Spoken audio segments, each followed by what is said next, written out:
I've been drawing since I was a kid, and then I fell out of it. And what's interesting to me is I had this sort of epiphany recently where, anybody can draw like a thumbs up. Like if I told everyone here to picture a thumbs up, everyone would know what that looks like in their head. But the disconnect and the breakdown of when you draw it and what it becomes on the page is sort of what makes your art your art. And forever, I was frustrated with not being able to take the perfect image and make it into what I saw.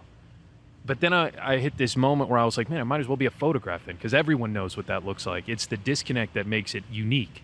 And then I sort of leaned into that and stopped using references for things, and everything just sort of started flowing. Can we look at some of your art? We've got some pictures here. Just tell us a little bit about why these pieces or what's behind these pieces. This is the stupidest answer imaginable, but Bro, you made that? That's incredible. That's you? It's pen and ink stuff, yeah. What? I don't really think about what I'm drawing.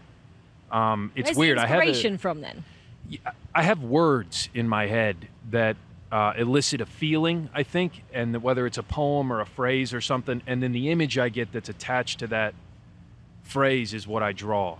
So it's sort of like, it's not here's the nose and here's, where I'm going to put the eyes, and it's more of just I pictured something or thought of a word, and then that image came to mind, and then I do my best to draw the image. Can you think of a price? How much for that?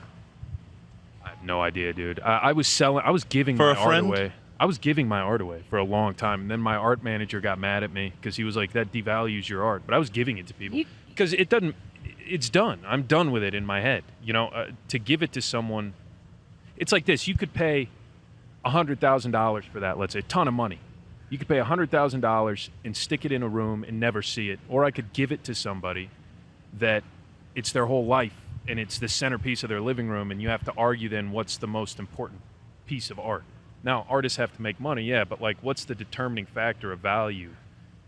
We've got one more just to show you. Hey, bro, Gabe, you're a deep guy, They're deep. You're a deep guy, bro. Whoa. Sinister maybe comes to mind from me. What were you thinking? It's not sinister. That sort of Dark. started with the heavy is the head that bears the crown, right? Okay.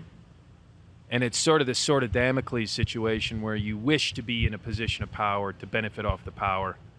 But if you have no capacity to handle it, it destroys you. I felt like that while we were gaming. Yeah. Yeah. That's exactly how that picture there depicts exactly how I felt Destroyed. when we were in that realm earlier on.